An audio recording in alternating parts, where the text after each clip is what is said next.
알면 알수록 좋다. 놀고 먹으면서도 지적이고 싶은 욕심쟁이 당신을 위한 잡식 팟캐스트 지지익선 지금 시작합니다. 고고싱. 안녕하세요 여러분. 안녕하세요. 댓글 읽고 시작하도록 할게요. 저는 율동아범님 댓글 읽어보도록 하겠습니다. 1주년 특집에 댓글 달아주셨는데요.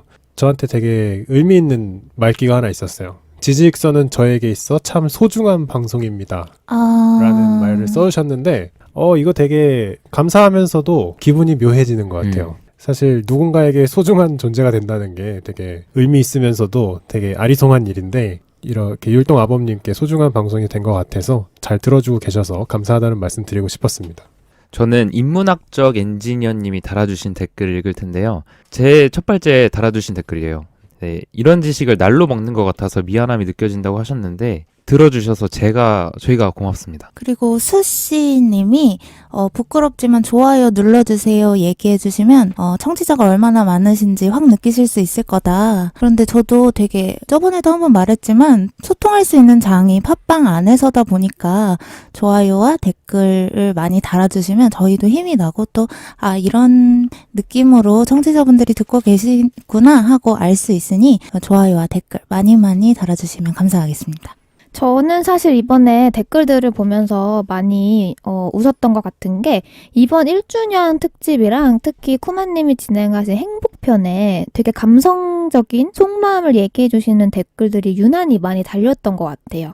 그래서 하나하나 너무 감사하게 읽었고 저는 개인적으로는 고딕체 A님 마지막에 오래 해주기 바람 안녕 이렇게 시크하게 달아주셔가지고 전체적인 댓글 너무 잘 읽었습니다. 이분은 개인적으로 저희 패널분들의 약간 분석하셨는데 그만큼 많이 들으셨다는 게 좀 느껴지는 댓글이었습니다. 저 개인적으로 굉장히 궁금한 게 있었는데 제가 행복을 찾아서 2부를 발제하고 나서 그 발제 편이 올라온 일주일 동안 아무도 댓글을 안 달아주셨었거든요. 그러니까 코멘트가 전혀 없었는데 나일강의 흥망이 올라오고 나서 갑자기 댓글이 달리는 거예요. 그래서 왜 이렇게 딜레이가 좀 있었을까 이게 개인적으로는 좀 궁금했어요. 듣고 보니까 그랬던 것 같아요.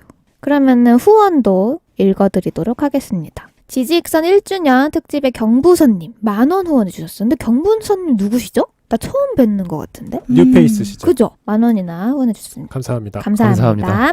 그리고 고딕체 A님이 행복을 찾아서 2편에 500원, 1주년 특집에 1,000원 후원해주셨습니다. 나와책님과 수씨님이 행복을 찾아서 2편에 각각 1,000원씩 후원해주셨고요. 수씨님은 다중우주론편, 지지익선 1주년 특집편에도 1,000원, 그리고 500원 후원해주셨습니다. 감사합니다. 감사합니다. 네, 여러분 안녕하세요. 안녕하세요. 갑자기? 우리 자기소개했어요? 안 했던 것 같아요. 안녕하세요. 낙관적 현실주의자 김범래입니다. 이 세상에 속지 못해 내가 짱이다 안내입니다. 다정한 호모주의자 금화입니다. 지구가 멸망해도 일기를 쓴다 뚫기입니다. 방금 돌림 노래 같았어요. 네, 여러분 드디어 제 발제가 돌아왔어요. 진짜 오랜만 아니에요? 그쵸? 아마 들으시는 분들은 오랜만으로 느껴질 것 같아요. 가장 최근 게 뭐였죠?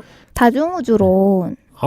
그러네. 중간에 1주년도 있었고 지금 아주 빵빵 조회수 터지고 있는 눈으로 레전드. 욕한 것 같은데. 오늘도 여러분 제가 정말 재밌는 주제를 준비했고요. 저는 개인적으로 오늘 발제 준비하면서 이번 발제 너무 재밌다 오. 라는 생각을 했어요. 재밌습니다. 게다가 오늘 주제 자체도 여러분들이 아마 안 좋아하시는 분들 없으실 것 같아요. 골드에 대해서 이야기해 보도록 하겠습니다.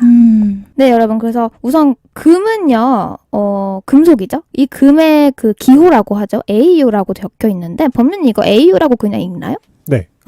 그래서 금의 기호는 이제 AU입니다, 여러분. 이 금을 제가 갑자기 왜 꺼내느냐. 자, 여러분은 저희 생각을 한번 해볼게요. 타임머신이 만들어졌다고 생각해 볼게요. 여러분이 아무 때나 갈 수 있어요. 미래든 과거든. 근데 가면 빈털털이잖아요. 돈을 가져가야 되죠. 살려면 거기 가서. 그때 뭘 챙길 수 있을까? 챙겨갈 때 타임머신으로 가서 뭘 하는 게 아니고 지금 돌고 있는 현금을 챙겨가면은 거기서 못 쓰잖아요.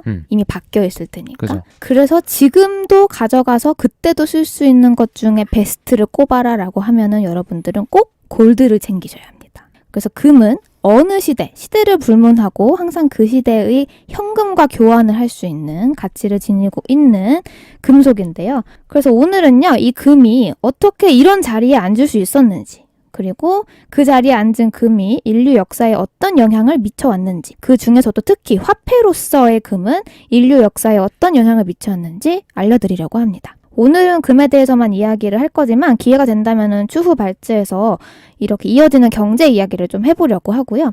개인적으로 오늘 이야기는 범례님이 발제하셨던 자본주의의 덫, 다들 기억 못하실 것 같아요. 워낙 네. 뭐라고요? 워낙 옛날 거라. 네, 지금 네. 고전 에피소드. 방금 전까지 저희가 저번 주에 올라갔던 컴퓨터에서 안느님의 양자역학 편이 필요했다 얘기해서 서로 상부상조 하는구나라고 생각했는데 뭐라고? 자본주의의 덫이라는 에피소드가 있어요, 여러분. 찾아보시면 있는데 그거랑 내용이 조금 비슷합니다. 어머 그런데 차이점이 있다면, 이게 더 재밌다? 네, 제 거는 재미가 있다. 아.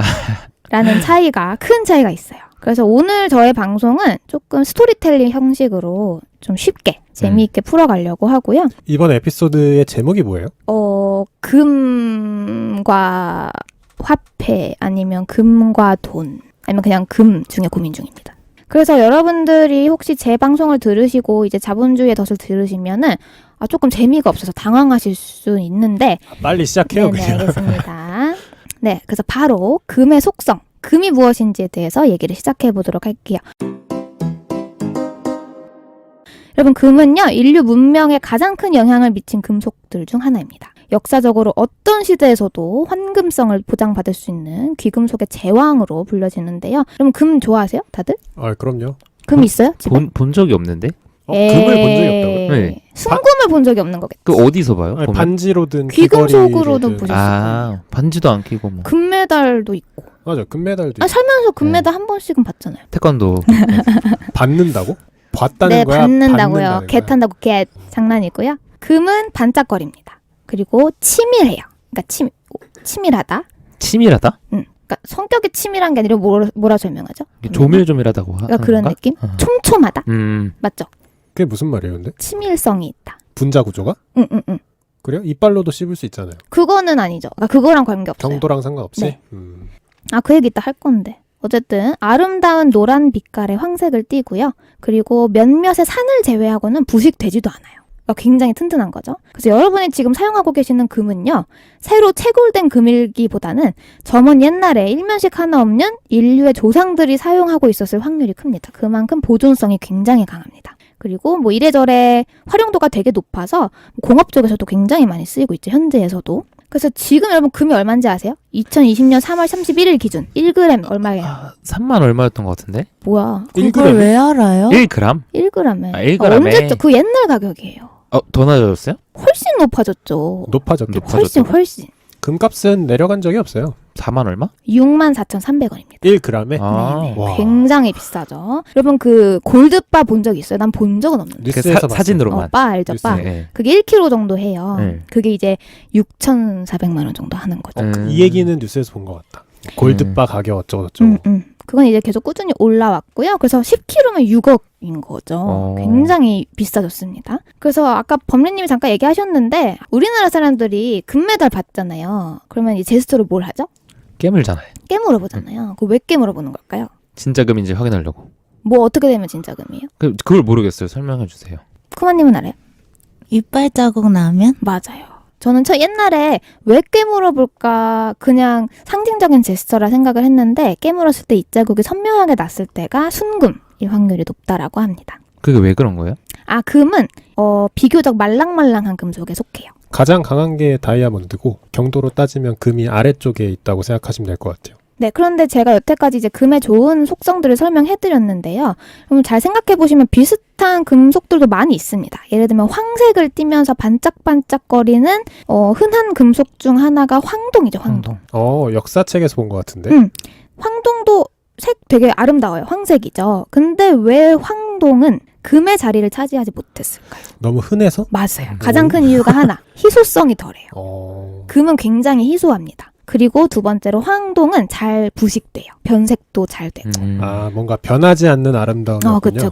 그래서 금의 가치는 그 아름다움도 있고 높은 활용성, 게다가 영속성, 그리고 희소성까지 다 합해져서 완벽한 금속이라고 보시면 됩니다. 그래서 인류는 역사적으로 정말 옛날부터 금을 사랑해왔어요. 정말 옛날부터. 어느 정도 옛날이냐면 저희 문명, 최초 문명이라고 기록되고 있는 문명 뭐죠? 4대강? 메소포타미아 문명 시절부터도 이미 금은 사랑을 받고 있었다고 해요. 그 지금 전 세계의 금은요, 한 몇 톤 정도 될 거라 보세요? 이거 어떻게 알아? 대충 때려봐. 1000톤? 단위? 1000톤? 몇 천? 지금 전 세계적으로 한 17만 톤 정도의 금이 얼마 없네? 있습니다. 많은 거 아닌가? 17만 톤? 27만 톤 다 돈으로 하잖아요, 여러분. 지금 우리나라 돈은 한 8,500조 원 정도 돼요.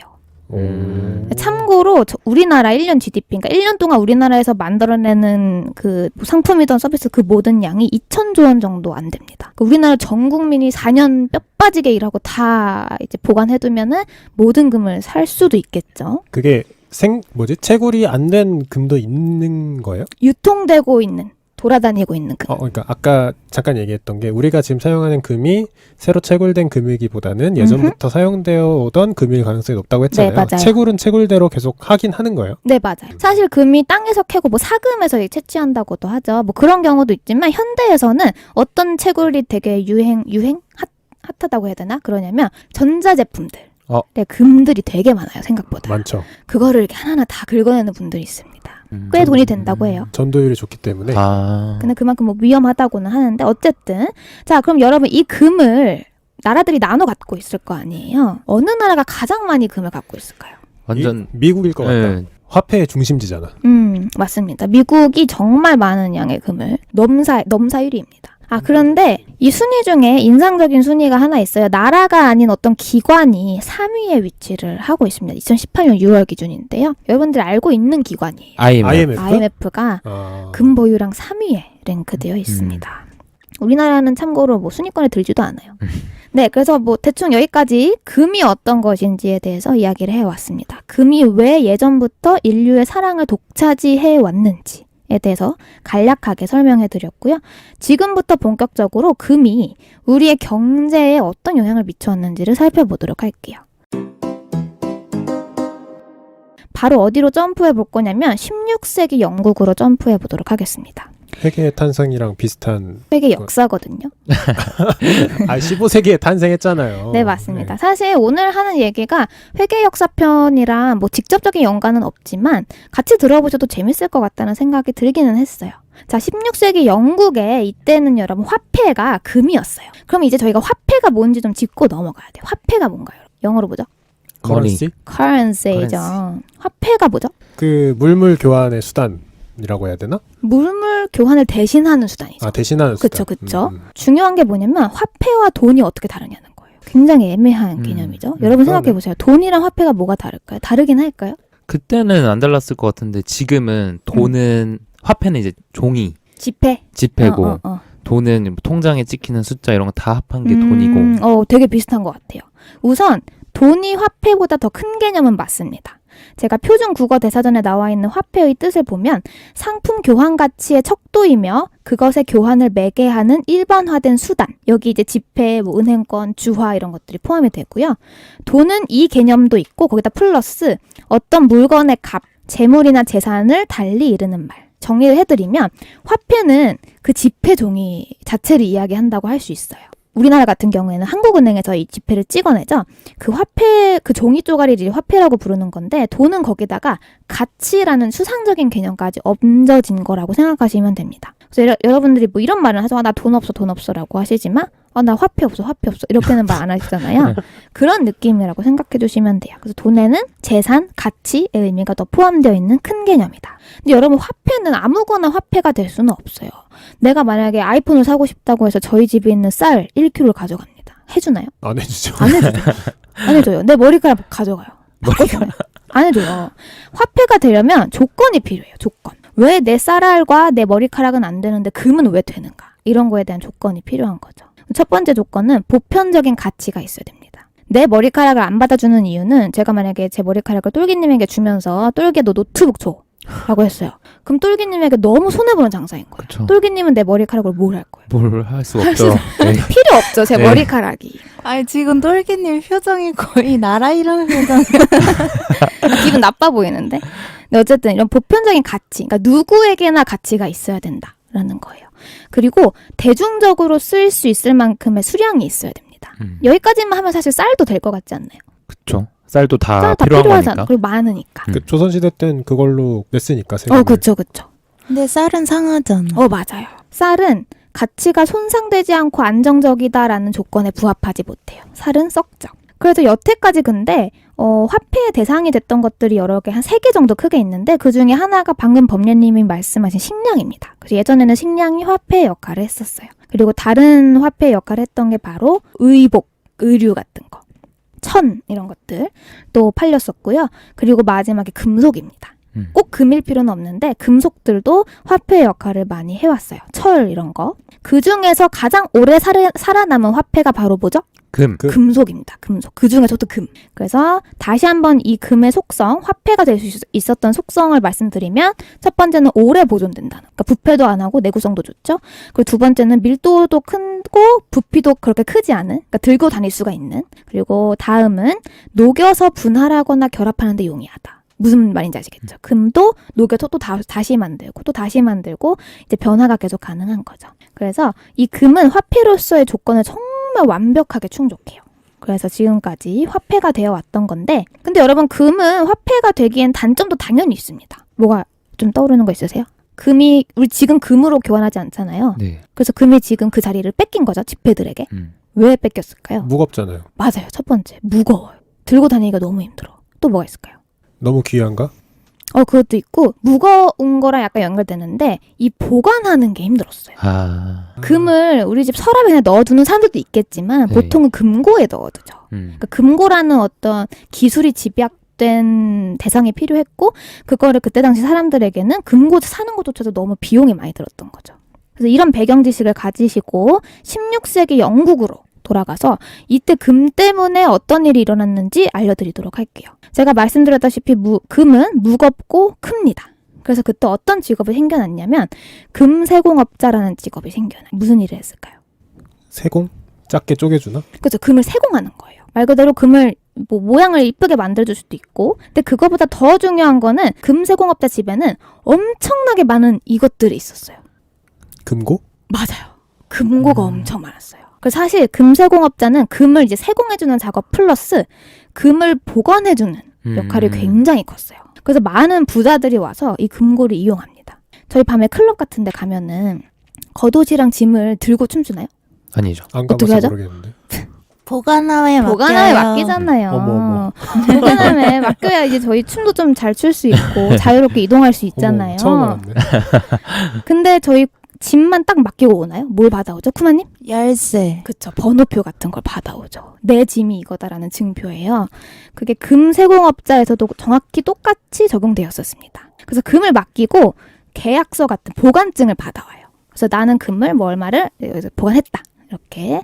그래서 이 보관증을 가지고 오면 금을 돌려받는 거예요. 그리고 이제 시간이 지나면서 무슨 일이 일어나기 시작했냐면 거래가 금으로 되지 않기 시작해요. 뭐로 그럼 대신 됐어요? 보관증으로? 보관증으로 거래를 하는 거예요, 사람들이. 왜냐면 어차피 이거 받으면은 금세공업자한테 가가지고 그 무거운 금 받아오는 거니까 어차피 약속된 종이니까 그냥 금보관증으로 거래를 하기 시작한 거예요, 사람들이. 가벼우니까. 근데 이거를 이렇게만 살았으면은 뭐 별 문제 없었겠죠. 금세공업자가 이걸 가만히 지켜보다가 생각을 해요. 여러분님은 무슨 생각했을 것 같아요? 들고 태야겠다. 그거 너무 1차원적인 거 아니에요? 잡히면 끝인데? 오답을 한번 얘기해봤어요. 그러니까 제가 생각하기에 나라면 아무 생각 안 했을 것 같아요. 응. 뭐 하나보다 하는 거지. 근데 뭐 돈 버는 사람들은 잘 벌잖아요, 여러분. 자본주의의 덫을 언급한 걸로 보아서는 대출을 해줬나 보네요. 맞는 것 같아요. 금세공업자가 가만히 보다가 자기한테 사람이 안 오는 거야. 그러니까 금을 받으러 아무도 안 와. 찾으러 안 안 온다고요? 자기들끼리 보관증만 이제 거래를 하는 거예요. 그래서 내가 금을 이용해보자. 내가 금을 빌려주고 이자를 받아보자. 이렇게 한 거예요. 대출하고 되게 비슷하죠? 근데 이게 지금 생각해보면 진짜 미친 거예요. 왜냐면은 금이 누구 겁니까, 여러분? 맡긴 사람 거죠. 금세공업자 게 아니에요. 근데 주인도 아닌 놈이 남의 금을 남에게 빌려주면서 돈을 받아 챙기기 시작한 거예요. 왜냐면은 이거 아무도 모를 테니까. 어차피 금 받으러 오는 사람도 없고 내가 잠시 누굴 빌려준다 해도 아무도 모를 테니까 그렇게 빌려주고 돈을 벌기 시작한 거예요. 이렇게 양아치 짓을 시작한 금세공업자는 돈을 엄청나게 많이 벌게 됩니다. 막 쓸어 담아요. 그런데 이게 약간 저한테는 은행처럼 여겨지는데 음. 그때 회계의 탄생에서 역사라고요. 아까 탄생이라 하지 않았 회계 역사 회계 삼부작이에요, 삼부작. 회계의 역사에서 반코? 아, 그때 네네. 뱅크의 첫 모델이었잖아요. 그거랑 뭐가 많이 다르죠? 방코는 근데 어원이었어요. 그러니까 방코의 의미가 뭐냐면 책상이었잖아요. 그래서 장부 기록하는 사람들. 그 사람을 방코라 부른다기보다는 그 책상에서 그런 일하는 곳? 그거를 아. 방코라고 불렀었어요. 그래서 이제 뱅크가 방코가 어원이다. 이렇게 얘기됐던 건데 그때랑은 다른 상황이라고 생각해 주시면 될 것 같아요. 그때 방코는 어원이고 지금은 이 은행 얘기는 나중에 할 건데 진짜 은행의 기원, 그 자체의 기원이라 봐주시면 됩니다. 그래서 이 금세공업자가 주인들 몰래 금을 대출하고 이자를 받아내게 되는데 그걸 가만히 지켜본 사람들이 배가 너무 아픈 거예요. 저 새끼가 어느 순간부터 갑자기 마세라티를 끌고 다니는 거야. 돈 없던 놈이. 뭣도 없던 놈이. 그래서 사람들이 의심을 하기 시작해요. 제가 어디서 저런 돈을 많이 받아오는 거지? 뭐 비밀은 영원하지 않으니까 사람들이 이 사람이 무슨 짓을 했는지 알게 됩니다. 여러분들이 금 주인이야. 기분 어때요? 더럽죠. 나 같으면 진짜 개빡칠 것 같아. 그래서 다 몰려가서 항의를 해요. 너 내 돈으로 어떻게 이런 짓을 할 수 있냐? 아, 내 금으로. 우리한테 허락도 안 받고. 그랬더니 금세공업자가 어떻게 했을까요? 아, 이거 쿠마님이 은행이라 그래서 좀 감이 온다. 아, 스포였네. 말해봐요. 말해봐요. 예금금리를 줬겠지. 그래요. 이렇게 된 거죠. 아, 그러면은 내가 받은 이자 너한테 좀 떼줄게.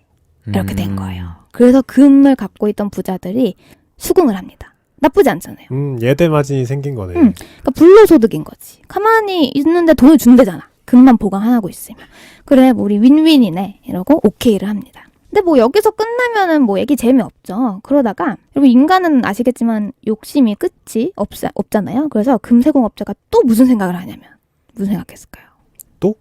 있지도 여기서 않은 약간 여러분들의 금을 줬나? 그쵸. 이렇게 되는 거죠. 아니, 뭐- 이거 은행 너무 스포를 당해서 약간 그런 거 같은데 뭐라고요? 있지도 않은 금을 그냥 종이에 써서 주기만 하면 돈이 되는 거잖아. 아, 그러니까 이런 생각을 한 거예요. 여러분 지금은 저희가 은행이라는 개념을 알고 보니까 뭐 이랬을 것 같아요 라고 얘기할 수 있지만 이때 당시 사기지 사기. 이 금세공업자들 머리가 진짜 비상한 거예요. 물론 사기라고 볼 수 있겠지만 사기가 아닌 것이 일단 법이 없잖아요. 그런가? 불법이 아닌 거지. 제가 느끼기에는 굉장히 머리가 좋은 사람들이 이제 돈을 벌 국리를 찾아낸 건데 어떻게 된 거냐면 이 금세공업자 입장에서 내 남편도 이 금이 얼마나 있는지 몰라요. 내 아들, 딸도 결국 내가 금을 얼마나 가지고 있는지 아무도 몰라요. 그렇게 생각을 한 거예요. 어차피 아무도 금이 실제로 얼마나 있는지 모르는데 그냥 금 보관증 찍어주면 안 되나? 이렇게 생각을 한 거죠. 그래서 보관증을 남발하기 시작합니다. 이게 얘가 얼마나 미친놈이었냐면 실제 금보다 거의 10배 정도 많은 보관증을 발행했다고 해요. 그래서 뭐 금이 한 100kg 정도 갖고 있었으면은 금 보관증이 이제 1000kg짜리 금 보관증이 돌아다녔던 거죠. 그럼 그렇게 가짜로 찍어준 보관증은 또 다른 데 거래에 쓰이고 뭐 여기저기 돌아다녔던 거죠. 거래에 쓰이고 왔다 갔다 하고 주인이 바뀌고 이렇게 했었겠죠. 통화량이 어마어마하게 이렇게 늘어났겠네. 그래서 이 금세공업자들이 오랫동안 일을 하면서 이거 법리님이 그 자본주의 덫에서 얘기를 하셨던 건데 이제 여기서 금세공업자들이 이제 생각을 한 거예요. 아, 내가 한 100kg 정도의 금이 있는데 사람들이 찾으러 오는 게 한 10kg도 안 되는 거야. 그래서 그러면 10kg 정도 빼고 한 900kg 정도를 내가 다 굴리는 거죠. 그래서 금세공업자가 이제 떼돈을 벌게 되는데요. 그러면 이제 사람들이 또 가만히 안 있죠. 예금금리는 주기로 했다면서요. 근데도 얘 사람이 돈을 너무 많이 버는 거야, 혼자. 나한테 떼주는 것보다 훨씬 얘가 많이 버니까. 근데 그것도 정도가 있어야 되는데 너무 많이 혼자 버는 거죠, 돈을. 분명히 그러니까 부자들은 다 커넥션이 있었을 거 아니에요. 금량이 이 정도가 아닐 것 같은데 이렇게 생각을 해서 이 사람들이 다 찾아가요. 불안해서. 이 보관증을 다 싹 모아가지고 금세공업자한테 간 거예요. 내 금 다 내놔. 이렇게 된 거죠. 어떻게 돼요? 없지 금이. 금이 없어요. 뻥가를 파산한 쳤는데. 거죠. 이걸 이걸 이제 우리나라 말이 아니라 현대에서 뱅크런이라는 말을 씁니다. 이것도 김범례님이 얘기를 하셨었어요. 그러니까 무슨 의미냐면 내가 갖고 있는 건 100kg짜리밖에 금이 없는데 사람들이 금 보관증 1000kg어치를 가져온 거죠. 그래서 이 금세공업자는 파산하게 됩니다. 여기서 파산하고 끝이 아니에요. 이 파산을 막기 위해서 누가 달려옵니다. 누가 달려왔을까요? 내가 도와줄게. 그래서 달려옵니다. 정부에서 달려와요. 우리가 도와줄게. 이러면서 달려옵니다. 근데 지금 100kg짜리 금을 가지고 있는데 1000kg의 보관증이라 했잖아요. 네. 근데 10%밖에 안 가지고 가니까, 그러니까 10%는 놔두고 사람들이, 그러니까 10%는 항상 있으니까 100kg 플러스 10, 이제 90% 하면 190kg인데 네, 맞아요. 왜 1000kg가 됐어요? 그니까요. 이 사람이 그거 그러니까 저한테 그냥 묻는 아니 거예요? 정확히 계산했으면 그렇게만 됐었어야죠. 근데 그것보다 훨씬 더 많이 금 보관증을 남발을 해버린 거예요. 그러니까 있지도 않은 금을 그냥 장부에 쓰기만 해서 주고 맨 종이에 그냥 백지수표처럼 지 맘대로 금 써서 아무것도 주고. 없는데 그 사람이 오면은 금 보관증 드릴게요 주는 거예요. 그리고 이자를 받아낸 거죠. 그러니까 10배라는 건 정확히 10배라기보다는 그만큼 터무니없이 금의 양을 부풀렸다. 이 금 세공업자가. 그래서 이때 정부가 달려옵니다. 이때 영국 왕실이 달려와서 이때 영국은 어떤 상황이었냐면 영국뿐만 아니라 유럽의 많은 국가들이 이걸 하고 있었어요. 항해? 16세기. 16세기? 전쟁. 전쟁 중이었어요. 전쟁 한복판에 있었습니다. 이 영국이 전쟁을 너무 많이 해가지고 돈이 없는 거예요. 금이 필요했던 거예요. 이 영국이. 그래서 금 세공업자를 찾아와서 이렇게 제안을 해요. 우리가 너 허락해줄게. 그 인증서 탕탕탕 찍어줄게. 국왕의 승인을 받고 이제 마음껏 활동할 수 있다. 이렇게 된 거죠. 그래서 이제 이때 왕실의 인증을 받았다는 말이 나오는데 바로 차티드입니다. 들어보셨죠? 스탠다드 차티드 많이 들어본 것 들어보셨죠? 같아요. 그 이름의 뜻은 공인됐다는 뜻이에요. 그래서 공인된 지금으로 따지면 은행이 탄생을 하게 된 거고요. 그래서 이때 어디까지 허용을 해주냐면 실제 금보다 10배는 너무 많고 3배 정도까지는 우리가 허락해줄게. 3배 정도까지는 합법적으로 부풀리게 된 거예요. 그러니까 있지도 않은 금을 3배까지는 줄 수 있다는 거예요. 네네네. 이거를 이제 영국 왕실이 승인을 하게 되고, 뭐 이런 말도 안 되는 짓을 한 거는 아무래도 전쟁 때문에 돈이 너무 없어서 영국이 승인을 한 거라고 보시면 되겠습니다. 그래서 지금 아까 쿠마님이 먼저 은행 얘기를 해주셨는데, 이 금세공업자의 모습을 보시면 현재 은행과 굉장히 똑같아요. 모양이 굉장히 똑같죠? 지금 금세공업자는 사실 금을 안 가지고 있는 상태이잖아요. 은행도 똑같다고 보실 수 있어요. 은행에는 돈이 거의 없는데 대출된 상태이죠. 그래서 이때부터 은행이 돈을 어떻게 한 건지를 범례님이 이제 진행하셨던 자본주의 덫을 딱 들으시면 여기랑 딱 이어집니다. 은행이 어떻게 돈을 굴려오는 건지. 그래서 그걸 이제 들으셨다는 가정하에 은행도 이런 식으로 돈을 굴리고 있었던 거예요. 금세공업자처럼. 그런데 은행과 금세공업자 시절에는 아주 큰 차이가 있습니다. 1차원적인 차이죠. 은행에는 뭐가 없죠? 금이 없죠. 이게 이해가 되시나요? 네. 그러니까 지금은 상황이 더 안 좋은 거예요. 무슨 말이냐면 금세공업자는 보관증을 찍어냈죠. 네. 무엇을 담보로? 금을 담보. 금을 담보로 찍어냈어요. 근데 은행은 뭘 담보로 찍어내죠? 없어요. 담보하고 있는 게 없는 거야. 그러니까 다시 얘기를 해드리면 지금 현재 사회는 보관증만 굴러다니는 거예요. 금은 없는데. 이해가 되시나요? 그때 세계에 대입을 해보면 금은 있지도 않은데 보관증만 거래가 되고 있는 상황인 거에 가깝다. 물론 정확히 똑같지는 않지만요. 그래서 여러분 생각을 해보시면 지금 10,000원짜리, 50,000원짜리는 사실은 종이죠. 물론 만든 재질은 진짜 종이는 아니지만 양모가 포함되어 있다고 해요. 그래서 생각보다 그러니까 질이 되게 좋은 재질이라고 해요. 이 종이 지폐들은 사실 종이 쪼가리에 불과한 건데 우리가 다 함께 이 종이에다가 어떤 약속을 부과한 거예요. 그때 당시 그 사람들처럼. 이 종이를 갖고 가면은 금을 준다더라. 근데 지금은 이제 금이 아니라 이 돈을 가지고 있다면은 나는 부를 쌓을 수 있다라던가 이 돈을 가지고 있다면 나는 그만한 가치의 상품을 가져올 수 있다. 뭐 이런 저희 공공연한 약속이 이 종이에 들어가 있는 거고요. 이때 당시 금세공업자가 지금은 이제 뭐 중앙은행 이 역할을 하고 있는 거죠. 이게 이런 가치가 있는 거예요. 여러분 누군가가 여러분에게 너 금 가질래? 금 보관증 가질래? 하면 뭐 가지실 거예요? 금 보관증이요. 왜요? 휴대하기 편하니까. 근데 사실은 금을 가지는 게 맞죠. 왜냐면은 금 보관증은 금을 가지기 위한 수단이었으니까. 실제 진짜를 가져야 되는구나. 근데 아까도 근데 상황에서 말씀드렸지만 금 보관증 결국에 어떻게 됐나요? 많이 찍히다 보니 가치가 떨어졌죠. 근데 금은 가치가 떨어지지 않죠. 그래서 여러분들이 금을 가질래, 금 보관증을 가질래 했을 때 금을 선택하는 게 합리적입니다. 똘기님. 비합리적인 사람이 부자 돼버렸어. 되는 법 들으세요. 네, 오화. 맞습니다. 그래서 여러분 이렇게 금이랑 지폐가 만나게 돼요. 이해되시나요? 금 보관증이 오늘날의 지폐와 같다고 보시면 되고 이렇게 금과 지폐가 만났는데 지금부터는 또 본격적으로 이 금과 지폐가 이별하게 됩니다. 어떻게 이별하게 되었는지 설명해 드리도록 할게요. 네, 그럼 지금까지 금과 지폐의 만남을 말씀드렸는데요. 지금부터 금과 지폐의 이별에 대해서 이야기를 할 건데 이때는 또 무대가 바뀝니다. 지금 세계의 왕 나라. 대한민국. 네, 자문화 중심주의네요. 미국으로 떠납니다. 미국에서 여행을 한번 해보도록 할게요. 자, 여러분 지금 지구상에서 쓰이는 기본 화폐를 뭐라 부르죠? 기축통화라고 하죠. 기축통화라고 부릅니다. 모르셨죠? 달러라고 대답할 뻔했어요. 오, 맞아요. 기축통화가 달러죠, 지금. 그래서 기축통화는 국제 간의 결제나 금융 거래의 기본이 되는 화폐를 얘기하는데요. 지금은 미국의 달러가 채택되어 있는 상황이에요. 그래서 오늘 이제 말씀드리고자 하는 거는 왜 미국 달러가 결정되었는가? 그리고 미국 달러는 언제 기축통화가 되었는가? 이거에 대해서 말씀드리도록 할게요. 저희가 뭐 달러가 기축통화라는 건 저희 태어나기 전부터 기축통화가 되어 있었으니까 그 기원을 한번 찾아 올라가려면은 좀 시간을 많이 올려야 하는데 기축통화는 달러밖에 없었을까요? 역사상? 영국 돈도 기축통화였던 적이 있나? 옛날에는 영국 돈도 기축통화였어요. 파운드와요? 네, 파운드. 그러니까 달러가 기축통화가 된 지 그렇게 오래되지 않았어요. 아 근데 그 기축통화라는 게 어디서 뭐 이거가 기축통화입니다 땅땅땅 하는 거야? 아니면은 널리 쓰이고 어디서든 환전할 수 있고 그 가치가 오락가락하지 않고 약간 그러면 기축통화라고 그렇게 불리는 거예요? 그러니까 실질적으로만 그 조건을 충족하면 된다? 1번이냐 2번이냐? 2번인 것 같은데. 2번? 네. 쿠마님은? 저는 1번. 1번? 그럼 나도 1번. 1번? 네, 답은 1번입니다.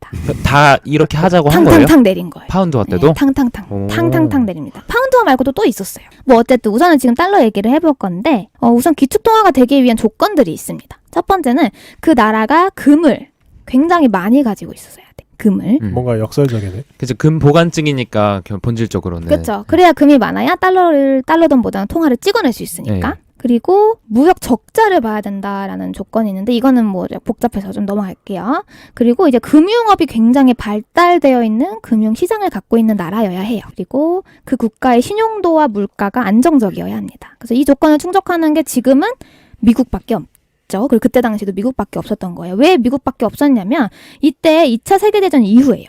딱 직후에 그 강대국이었던 유럽의 나라들이 돈을 다 잃어요. 그냥 파산 상태가 된 거예요. 그때 그 차이에서 이제 치고 올라오던 미국이 그때 미국이 돈을 엄청 벌고 왜 그랬냐면 여러분 저희 그 세계 회계 역사에서 했었는데 철도 사업을 누가 시작했죠?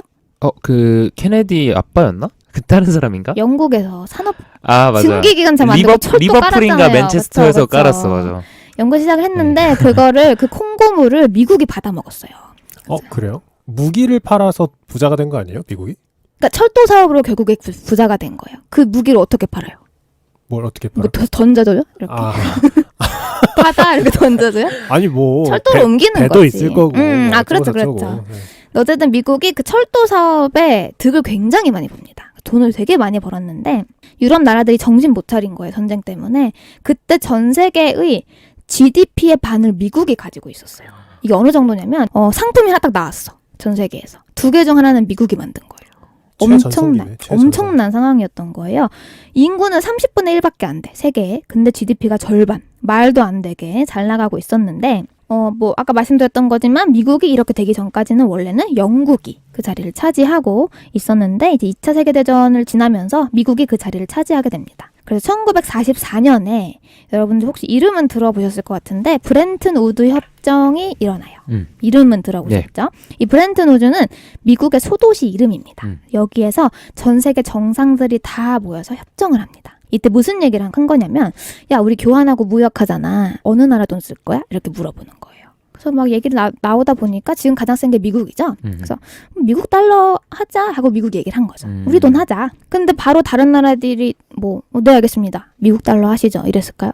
엄청 반대했겠죠.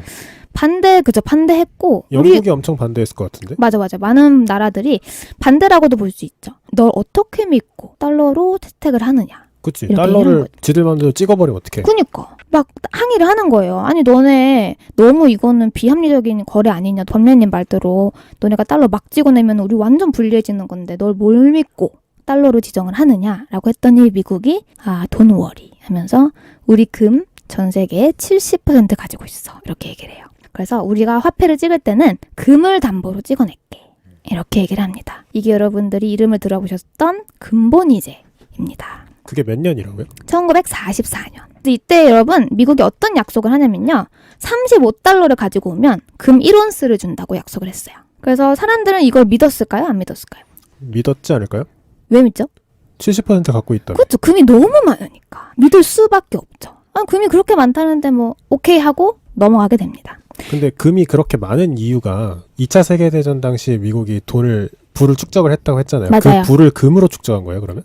맞아요. 이 유럽의 나라들도 금을 가지고 있었잖아요. 금을 다 파는 거예요. 돈이 없으니까. 금 팔고 이제 사람들 뭐 돈 주고 무기 사고, 식량 무기 사고 사고, 무기 사고 해서 이 유럽들이 탈탈탈 털렸고 그걸 다 미국이 받아낸 거죠. 그래서 다시 금 이야기로 다시 돌아와서 그래서 여러분 저희가 옛날에는 금을 화폐로 사용했다고 했어요. 이걸 금화라고 부르죠. 그래서 이런 거를 실물화폐라고 부릅니다. 근데 저희가 지금 쓰고 있는 건 금이 아니죠. 저희는 뭘 쓰고 있죠? 지폐. 지폐 혹은 동전을 쓰고 있죠. 얘네는 뭐라 불리냐면 명목화폐라고 불려요. 무슨 말이냐면 금은 실질적인 가치가 있지만 이 지폐라는 종이는 그 가치를 갖고 있지는 않아요. 표시가 되어 있을 뿐. 금과 금 보관증의 차이라고 생각하시면 됩니다. 금은 실물화폐, 금 보관증은 명목화폐. 그래서 제가 아까 한 번 더 질문 드렸던 거지만 실물화폐랑 명목화폐의 가치는 비교할 수 없어요. 당연히 실물화폐가 그 가치가 훨씬 높죠. 그래서 브렌튼 우주 협정에서 야 우리 무슨 화폐로 거래할 거야? 그럼 달러로 하자. 오케이 탕탕탕 된 거예요. 그때부터 미국의 달러가 기축통화가 되었습니다. 그래서 미국이 가지고 있던 금 70%를 담보로 화폐를 찍어내겠다고 약속을 하게 되고요. 이때 설립된 기구가 두 개가 있어요. 첫 번째가 저희가 알고 있는 IMF, 국제구제금융기관이 설립이 되고요. 그리고 세계은행이라는 곳이 이때 또 설립이 되었습니다. 이 얘기는 오늘 하지 않을 건데 이때 여러분 참석했던 영국의 경제학자가 한 명 있어요. 여러분들 이름 아세요? 누굴까요? 케인즈가 영국인이었어요? 맞아요. 케인즈가 참석을 했는데 케인즈가 이렇게 얘기했다고 해요. 이거 좀 위험하다. 근데 아무도 들어주지 않았죠. 왜냐면 사실 뭐 말이 설득이었겠지만 이미 강대국은 미국이었기 때문에 다른 나라들은 항의할 힘이 없었겠죠. 네. 그래서 케인즈는 좀 고개를 갸우뚱하면서 염려를 비쳤다고 합니다. 왜 위험해요? 좀 되게 듣기로는 안전장치도 다 마련돼 있는 것 같은데. 근데 케인즈는 이제 멀리 본 거죠. 한인이니까. 그럴 수도 있죠. 혼자 약간 갸우뚱했던 거예요. 근데 뭐 전 세계의 통화를 통일한다는 거에 대해서 의구심을 품은 게 아닐까요? 그것도 우리끼리 얼싸고 돌던 유럽이 아닌 M1 국가가 지금 돈이 많다는 이유로 뭔가 그런 생각이지 않았을까요? 근데 제 예상컨대 기축통화라는 개념은 원래 있었으니 그거보다는 뭔가 이 미국의 금 관련된 거에 회의를 좀 품지 않았을까 하는 생각이 듭니다. 뭐 어쨌든 미국은 이 금을 담보로 달러를 찍어내게 됐고 그 달러들은 전 세계로 퍼지게 된 거죠. 지금처럼. 그래서 뭐 이야기가 이렇게 끝나면은 정말 다행이지만 엄청난 일이 생깁니다. 미국도 전쟁을 한 거 알고 계시죠, 여러분? 많이 했죠. 굉장히 많이 했죠. 많이 했지만 여러분 그거 알고 계세요? 미국은 2차 세계대전 이후로 크게 승리한 전쟁이 없대요. 그 중에서 베스트 2 패전이 있습니다. 베트남. 남북전쟁. 첫 번째가 베트남전. 미국의 흑역사 오브 흑역사. 이때 진짜 많은 미군들이 죽었다고 해요. 거의 55만 명이 죽었고요. 이때 우리나라 돈으로 8,000조가 들었대요. 8,000조 아까도 같은 숫자 나왔던 것 같은데? 모든 금을 이제 돈으로 환산하면 8,500조 정도 된다고 했었죠. 그래서 결국에 전쟁은요, 여러분 돈 싸움인 건데 미국이 이런 패전이 생기면서 엄청난 지출을 맞이하게 됩니다. 그러면서 적자가 당연히 난 거죠. 그래서 미국이 적자가 겹치면서 미국 정부가 돈이 없어집니다. 그럼 미국이 어떻게 해야 되나요? 금을 담보로 했으니 금을 내놔야지. 어디에? 그 돈을 달라는 사람한테. 그러니까 금을 팔고 그러니까 지금 지폐에 달러가 다 떨어졌으니 맞아요. 야, 나 너 달러 줘. 그러니까 이제 달러 없어. 내 담보 떼가. 이러면 금을 줘야 정상인 거 아니에요? 아니죠. 금을 주면은 이게 어떻게 된 거냐면 금을 주면은 이 금값만큼 보관증만 돌려받는 거잖아요. 그러니까 지금 달러가 세계에 통용되고 있다는 얘기는 사람들이 다 금 보관증을 들고 있는 거잖아요. 그쵸. 달러라는 이름으로. 그렇죠. 근데 이제 달러가 말랐으니 달러라는 게 우리가 전 세계의 금 70% 가지고 있잖아. 금을 담보로 달러를 찍을게라고 했잖아요. 그럼 달러가 말랐으면 금으로 줘야 되는 거 아니에요? 담보를 내놔야지 이제. 보관증을 가져오면 안 가져오면? 안 가져오면? 금 보관증을 가져온다는 거는 미국이 원하는 거겠죠. 근데 다른 나라들은 지금 금 보관증을 줄 이유가 없어요. 화폐를 쓰고 있으니까. 그 아까 금생호공업자의 마인드로 다시 돌아가서 괜히 금보관증을 금이 실제로 존재하는 금의 양보다 더 그러니까 여기서는 달러죠. 그치. 달러가 더 많아졌겠죠. 더 찍었나요? 그거죠. 미국이 달러를 그냥 찍어내기 시작해요. 여태까지는 금을 담보로 찍어내다가 이제 돈이 씨가 마른 거야. 근데 어떻게 병사들 밥 줘야지. 병사들 먹여야지. 돈 줘야지. 달러를 그냥 찍어내기 시작해요. 담보 없이? 막 찍어내요. 이게 바로 그 달러를 발권하는 국가의 힘인 거죠. 그러니까 이런 엄청난 위험한 힘을 미국에게 줬던 거를 아마 케인즈가 염려했던 게 아닌가 싶습니다. 뭐 어쨌든 미국이 막 달러를 찍어내니까 그럼 다른 나라들은 바본가요? 뭐 짝짝꿍하고 구경하는 게 아니죠. 근데 어떻게 알지? 그러니까 처음에는 눈치를 못 채죠. 당연히 네. 눈치를 못 채요. 근데 뭔가 이상한 거야. 달러가 너무 많아지는 것 같다는 생각이 드는 거지. 네. 아까 그 금이랑 똑같네. 그쵸, 제가 그쵸. 저렇게 금이 아. 많을 리가 네. 없는데. 그쵸. 그렇게 된 거예요. 그래서 다른 나라들이 슬슬 뭔가 빡치기 시작해요. 왜냐면 첫 번째 빡치는 이유. 달러의 양이 많아지면, 여러분 이건 아시죠? 경제 상식. 달러의 양이 많아지면 달러의 가치는 떨어지죠. 떨어집니다. 이게 첫 번째. 내가 갖고 있는 달러의 가치가 떨어지게 되죠. 두 번째. 아까 미국이 어떻게 약속했다 했죠, 여러분? 금을 담보로. 35달러 가져오면 이런 수 준다고 했잖아요. 그래서 이 나라들이 아니 달러가 이렇게 많아지는데 그럼 내 금 몫이 적어지는 거 아니야? 이렇게 생각을 하게 된 거예요. 그래서 가장 먼저 눈치챈 나라가 있습니다. 맞추고 싶다. 맞춰봐요. 소련? 유럽이에요. 아 유럽이에요? 독일? 아 아닌데. 프랑스? 오, 어떻게 알았어요? 내 왠지 모니터 봤죠? 아니 눈치가 빠를 것 같아. 프랑스 정부가 아니 왜 내가 맞춘 못 믿어? 프랑스가 가장 먼저 눈치를 채가지고 저 양키 새끼들 수상한데 해가지고 프랑스 정부가 진짜 엄청나게 많은 달러를 싹 긁어가지고 금으로 미국한테 바꾸려고? 와요. 와. 금 내놔 이렇게 한 거예요. 미국이 어떻게 했을까? 프랑스가 눈치가 빨라. 미국이 어떻게 해? 잠깐 일로 와봐 하면서 협상을 시도했나? 알 어떡해? 것 같아. 이게 지금 지폐와 금의 이별이라 그랬잖아요. 처음에 예. 소제목이. 이거 달러로 바꿀 수 있는 거 아니야라고 하지 않았을까? 아니 금으로 바꿀 수 있는 거 아니야. 프랑스가 이렇게 딱 왔을 때 미국이 솔직히 프랑스 정도는 금을 줄 수 있었겠지. 뭐 프랑스가 첫 고객이니까. 첫 달러가 고객이니까. 많아도 얼마나 많았겠어요. 얘까지는 줄 수 있을 것 같은 거지. 근데 문제는 뭐예요? 얘를 주면 뱅크런이 일어나겠지. 다 오는 거잖아. 그래서 미국이 어떻게 했냐면 배째라고 해요. 뭔 소리야? 진짜요? 배째. 안 줘? 금 안 줘. 진짜로. 안 믿어지죠? 네. 나도 믿어지지가 않아. 그때 대통령이 누구예요? 닉슨입니다. 아, 그래서 여러분 이때 진짜로 미국이 배째 못 줘. 이렇게 들어 누워요. 그러면서 근본이제 폐지한다 하고 미국이 선언해버립니다. 이별을 했네. 이게 바로 닉슨 쇼크예요. 들어는 보셨을 것 같은데 이때 당시 이제 닉슨이라는 대통령이 닉슨 도트린이라는 말은 들어보시지 않았어요? 닉슨 그쵸. 도트린? 네. 그때 그 닉슨인데 이때 잠깐만 대통령 둘만 들어본 것 같은데 설명 좀 해줄래요? 저도 이름만 들어봐서 뭔지 몰라요. 그래요? 그러니까 이 닉슨 대통령이 펼쳤던 두 가지 정책 중에 하나가 닉슨 도트린이고요. 하나가 닉슨 쇼크예요. 아, 큰 이렇게 업적 뭔가, 같은 게 그런 게. 그 중에 하나가 지금 설명해드리는 닉슨 쇼크. 근본이제 폐지해라고 미국이 배젠 사건입니다. 근데 이게 지금 정말 무서운 일이에요, 여러분. 이게 왜 그런 거냐면 굉장히 야만적이고 1차원적인 대처를 한 거죠. 우리가 믿었던 미국이. 그치 우리나라로 치면 주택담보대출 받아놓고 아니 돈 없으시네요 주택 주세요 이랬는데 싫은데? 약간 이런 거잖아. 배째로 된 거지. 난 내 집이 필요한데? 약간 그런 거지. 그때 우리는 법으로 달려가면 되는데 그치. 이때는 우리가 미국으로 달려가야 되는데 미국이 그러고 있는 거야. 배째고 있는 게 법인 거지. 거야. 법원장이 배째인 거야. 그래서 전 세계 사람들이 진짜 개 열받아 합니다. 근데 여러분 아까 금세공업자 예시로 다시 돌아가서 이런 뱅크런 사태가 일어나면 금세공업자도 마찬가지고 은행도 마찬가지인데요. 뱅크런 사태가 일어나면 어떻게 되죠? 그 금세공업자와 은행은 파산합니다. 근데 미국은 안 좋지. 파산하지 않아요. 네. 이게 굉장히 이상하죠. 안 줬으니까 그런 거 아니에요? 안 줘도 파산을 해야 되는 거죠. 그러니까 왜냐면은 뭐 다 주고 파산할 수도 있겠지만 결국에는 미국은 파산하면 안 되는 위치였던 거예요. 이게 참 애증의 관계인 거지. 좀 이해가 되시나요? 대마불사라고 하죠. Too big to die. 지금 죽기엔 너무 큰 나라였던 거예요. 이 미국 하나로 미국이 갖고 있는 달러가 이미 전 세계에 너무 많이 뿌려졌고 이 미국이 세계의 중심 자리를 갖고 있었던 한 다른 나라들 입장에서도 사실은 미국이 여기서 이제 파산해버리면 조금 갈 길을 잃어버리게 되기 때문에 어쨌든 미국은 여차저차 살아남았습니다. 파산하지 않고. 당시 닉슨 대통령은 그 다른 나라들이 자기네를 포기 못할 거를 대충 알고 그 지위를 이용한 걸 수도 있겠네요. 그럴 미국 수도 입장에서는 합리적인 선택을 한 것 같은데.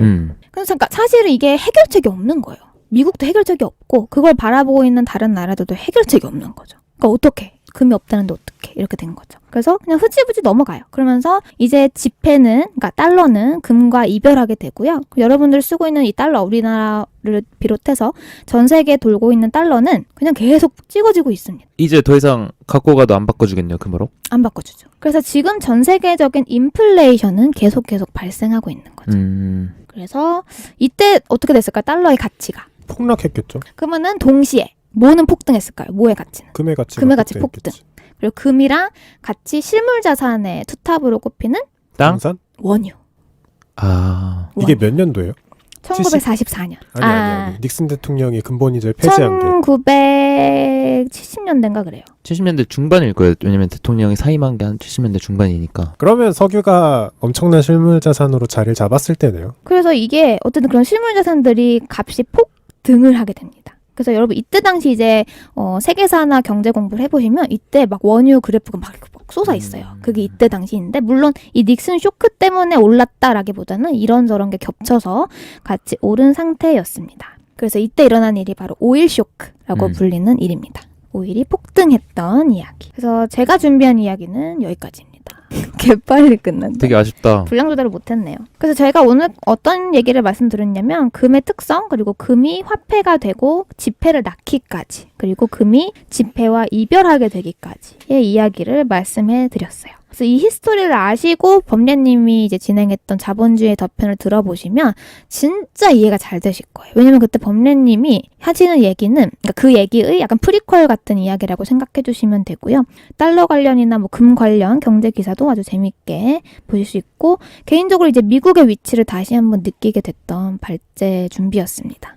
그럼 기축 통화를 다시 정하는 날짜가 있어요? 다음 기초통화를 정하는 거? 날짜가 있는 게 아니라 만약 미국이 이제 파산하고 미국의 지위가 떨어지는 날, 그러니까 세계 멸망이 오는 날, 미국이 무너지지 않는 한 달러가 기축 통화인 거예요? 네. 그러니까 그때도 왜 기축통화를 정하는 브렌튼 우주가 열렸냐면 유럽들이 다 망해가지고. 그래서 지금 그거에 도전했던 게 중국이죠. 경제 기사에서 보는 게 이게 기축 통화를 포함해서 안전자산으로 분류되는 애들이 이제 금, 달러, 그 다음이 엔화거든요. 그래서 달러가 무너진다면 다음은 일본이다. 엔화다라는 기사를 종종 봤는데 근데 뭐 지금 이미 미국은 금과 관련이 없고 필요하면 찍어내고 있는 한 무너질 일이 없지 않을까요? 무너진다는 얘기는 돈이 없다는 얘기인데 그래서 다들 얘기하는 게 미국이 만약에 무너진다면 그거는 세계 멸망이다 라고 볼 정도로 미국의 멸망은 극급입니다. 세계가 멸망하는. 그럼 반대로 얘기해서 대한민국이든 어느 나라든 미국을 적대시할 필요가 없겠네요. 그렇죠. 근데 사실 중국은 이제 위안화를 기축통화로 쓰고자 위안화를 뿌려대고 있죠. 저도 며칠 전에 본 경제기사에서 그러니까 미국이 망할 일이 우리는 좀 가능성을 낮게 치고 있는데 지금 코로나 때문에 미국의 중앙은행이라고 볼 수 있는 연방준비제도 연준이 그러니까 민간에 있는 뭐 기업이나 망해가려고 하는 기업이나 가게들을 되살리려고 돈을 푼다. 뭐 양적 완화라고도 하던데 그렇게 풀게 되면은 결국 통화량이 급격하게 많아지는 거거든요. 지금은 바이러스 사태 때문에. 그렇게 함으로써 돈의 가치가 급격하게 떨어지면은 이 달러라는 경제 질서에 대해서 사람들이 의구심을 갖게 되고 그 사태가 좀 심각해지고 장기화되면은 그때는 우리가 미국의 달러가 망했다고 볼 수 있는 상황까지 갈 수도 있다라는 기사를 보긴 했어요. 그럴 수도 있을 것 같긴 한데 조금 다른 것 같은 게 대한민국도 지금 원화를 풀어낼 준비를 하고 있잖아요. 네네. 근데 코로나가 세계적인 재앙 사태여서 뭐라고 할까요? 달러만 풀진 않을 것 같은데 만약 다른 달러가 아닌 다른 통화들이 통화량을 유지하고 달러만 이제 연준에서 무한히 풀어내겠다 그랬는데 네. 그렇게 되면 이제 흔들릴 수도 있지만 지금 원화도 막 그 예산도 추가로 편성해가지고 막 뿌릴 준비를 하고 있고 아마 유럽도 비슷하게 할 것 같은데 그렇게 한다면 또 약간 비슷비슷하면서 또이또이 되지 않을까요? 근데 통화량이 그렇게 겹겹이 그러니까 모든 나라들이 앞다투어 많아지게 되면 더 안 좋은 거 아니에요? 맞아요. 그래가지고 경제기사에서 요즘 얘기 나오는 게 실물 자산을 보유해야 된다. 네. 금이든 부동산이든 스마트폰이든 컴퓨터든 어쨌든 눈에 네. 보이는 걸 사놔야 된다. 뭐 그런 얘기도 있더라고요. 네, 맞아요. 그래서 역사상 경제의 위기가 닥쳤을 때 금값은 항상 상승해 왔습니다. 그리고 이제 똘기님 하신 질문, 결국 달러로 이렇게 풀면은 달러 인플레가 오는 거 아니냐. 근데 맞아요. 달러 인플레가 오고, 그러나 이런 경제가 침체가 됐을 때 정부에서 할 수 있는 가장 큰 두 가지 정책 중 하나가 달러, 그러니까 돈을 푸는 거. 부작용이 당연히 있지만 해야 하는 어떤 가이드라인 정도라고 보시면 될 것 같아요. 경제 위기가 빠졌을 때 미국 정부에서 할 수 있는 게 두 가지가 있다 했잖아요. 네. 하나가 양적 완화고 하나는 네. 뭐예요? 금리 인하. 아, 금리 인하. 네. 그건 이제 더 이상 할 수 없는 포지션에 이르렀죠.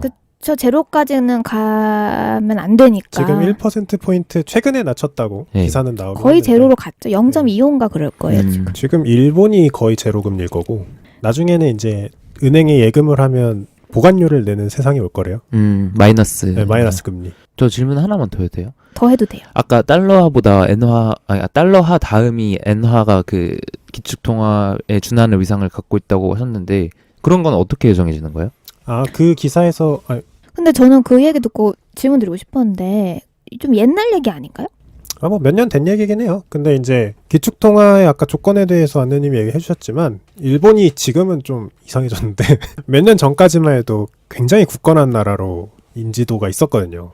휘청하지 않는 나라. 그리고 엔화도 굉장히 많이 전 세계에 뿌려져 있고 그리고 엔화의 가치가 뭐 이렇게 개도국처럼 들쭉날쭉하지도 않고 그리고 일본의 강소기업이 굉장히 많고 그러니까 우리나라처럼 대기업 위주가 아니고 거기는 이름 모를 기업들도 잘 나가고 굳건한 기업이 많아서 그러니까 재무 건전성이 좋은 거죠. 외부에서 보기에. 그래서 뭐 달러 다음에 엔화다라는 기사를 종종 봤는데 안느님 말씀대로 최근 몇 년 내엔 그런 기사 없어요. 아마 옛날 얘기, 일본이 한창 잘 나갈 때 얘기가 아닐까 싶고, 뭐 일본이 많이 죽었죠, 이제는. 그래서 사실 지금 시간이 조금 남아서 아까 제가 이런 얘기를 했어요. 기축통화를 발행하는 나라가 되려면 무역 적자여야 한다. 이 얘기를 제가 이건 지금 할 얘기 아니니까 넘어가겠다라고 해서 지금 좀 짧게 말씀을 해드리면, 여러분 지금 미국이 이제 기축통화로 쓰여지고 있잖아요. 그러면은 어떻게 돼야 되냐면 달러는 전 세계에 퍼져야 돼요. 근데 이제 미국이 그냥 주는 건 아니잖아요.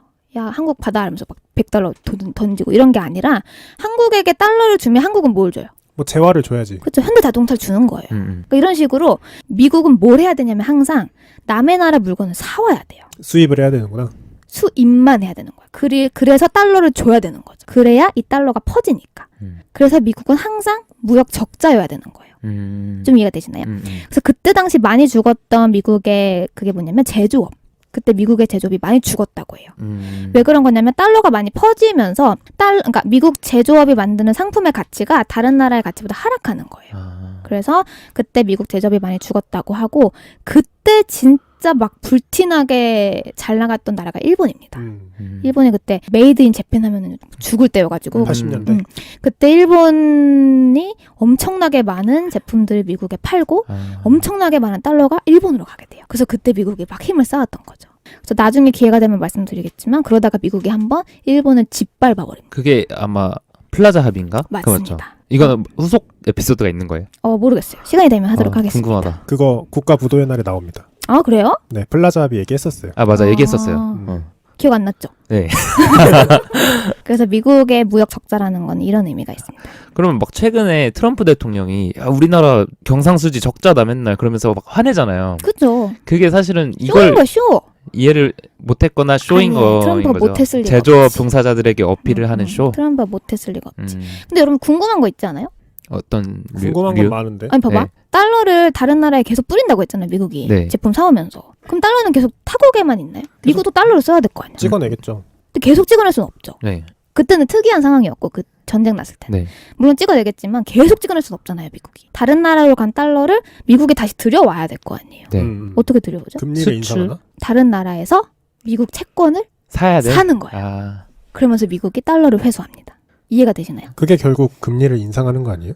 채권 금리를 인상해서 그 달러를 회수하는 거잖아요. 채권 금리를 인상해서. 근데 조금 다른 게 미국에 결정할 수 있는 거는 이제 기준금리라고 해서 중앙은행의 금리밖에 미국은 결정할 수 없어요. 근데 채권의 금리는 미국이 탕탕탕 내리는 게 아니라 기준금리의 영향을 받아서 뭐 이런저런 영향들을 받아서 이제 결정이 되기 때문에. 근데 조금 이해가 안 되는 게 네. 물론 뭐 미국이 달러를 회수하는 방법이 여러 가지가 있겠지만 네. 채권이라는 것도 결국 만기가 오면 이자를 더해서 돌려줘야 되잖아요. 맞아요. 그럼 어차피 달러는 또 불어나는 거 아니에요? 불어난다고요? 미국 채권을 달러를 회수하기 위해서 1,000,000달러어치 채권을 발행을 해요. 네. 그럼 여러저런 나라에서 달러를 막 주면서 1,000,000달러짜리 채권을 사갈 거 아니에요. 그 채권을 뿌리고 달러를 받아오고. 달러 받아가잖아요. 그 채권이 예를 들어 10년 만기고 이율이 1%면은 그 10년에 대한 1% 이자를 쳐서 채권이 만기됐을 때 돌려줘야 되잖아요. 네네네. 그러면 그 1,000,000달러보다 더 많은 양의 달러가 다시 외부로 나갈 거 아니에요. 네네네. 그럼 달러를 회수한다는 의미가 없는 거 아니에요? 단기적으로밖에 의미가 없는 거 아니에요? 그럼 또다시 나갈 돈 아니냐. 더 불려서 나갈 돈이잖아. 맞아요. 그러니까 이런 식으로 달러를 계속 순환시켜야 되는 거예요. 미국은. 필연적으로. 계속 늘어나기만 하겠네. 말씀드렸죠. 이제 달러, 우리나라의 돈도 마찬가지예요. 달러든 우리나라 돈이든 이제 계속 늘어나요. 그래서 법률님이 말씀하셨던 게 그거잖아요. 자본주의 덫에서. 우리가 돈을 은행에 맡기면 은행은 돈을 계속 찍어내잖아요. 동시에 우리가 맡겼던 돈의 가치가 하락하는 거예요. 그래서 우리가 은행한테 돈을 삥 뜯긴다 하죠. 가만히 뒀는데도. 그런 의미인 거죠. 미국도 마찬가지. 쿠만 잘 주무셨어요? 열심히 듣고 있었어요. 개운해 보이시는데? 근데 아까 금세공업자 이야기는 그 진짜예요? 아니면 진짜요. 금세공업자가 만들었던 금보관증이 집회의 출발점입니다. 우와. 그런데 저도 하나도 모르지만 뭔가 귀에 쏙쏙 잘 들어왔고 저 같은 경우는 그 자본주의의 덫 다시 들어봤거든요. 근데 그거 들으면서 모모라는 되게 유명한 문학 작품 있는데 들어보셨어요? 그거 거기서 되게 유명해졌잖아요. 드라마에서. 아. 내 이름은 김삼순인가? 맞아요. 맞죠? 거기에서 모모라는 작품이 나오는데 이게 이제 시간을 뺏어가는 악당들이 있어요. 그래서 시간의 이자를 불려서 너에게 시간을 다시 돌려주겠다라는 얘기인데 어떤 경제학자가 이거를 읽고 이거 경제 얘기잖아. 이거 돈 얘기잖아. 이렇게 해가지고 모모를 지은 작가인 미하엘 렌데한테 메일인가를 보내요. 그런데 미하엘 렌데가 뭐라고 하냐면 역시 경제학자구나. 내 이야기에 이 숨겨진 진실을 알고 있었던 건 너밖에 없다. 라고 얘기를 해요. 그래서 그 얘기가 사실은 경제학 얘기다라는 이제 그걸로 유명한 책이 됐는데 뭔가 저처럼 좀 돈이 어려우신 분들은 그런 문학 작품 읽으면서 경제를 배워보셔도 괜찮을 것 같아요. 팟빵에 그 유튜브처럼 재생 목록을 만들 수 있는 기능이 있다면 이게 시간 순으로 본다면 회계의 역사 듣고 금에 대한 이야기 듣고 자본주의의 덫 듣고 국가 부도의 날을 들으면 그게 시리즈가 되네요. 그리고 마지막에 부자 되는 법. 그치. 바로 활용정점을. 부자 되는 법이 웃기다. 완전 현대 얘기니까. 그렇게 하면 15세기부터 21세기까지의 크나큰 경제의 흐름은 다 짚어볼 수 있긴 하겠네요. 맞아요. 사실 진짜 이 얘기 듣고 바로 자본주의에다 재생하시잖아요? 그럼 바바박 들리실 거예요. 저희 이제 자꾸 쥐어짜는 느낌이 좀 드니까 여기까지만 하도록 하겠습니다. 두 분 소감 말씀하실 건가요? 금에 대한 이야기 할 거다라고 말씀하셨을 때부터 이거 재밌겠다라고 했는데 진짜 재밌었어요. 네. 그래서 만족이었고 딱 그대로 만족이었고 개인적으로 오늘 새로 합류하고 나서 좀 제일 릴렉스하고 진짜 9년 동안 듣듯이 재밌게 들은 에피소드가 아닌가 이렇게 생각합니다. 여러분 여태까지 들어주셔서 감사하고요. 다음에 뵙겠습니다. 감사합니다. 감사합니다.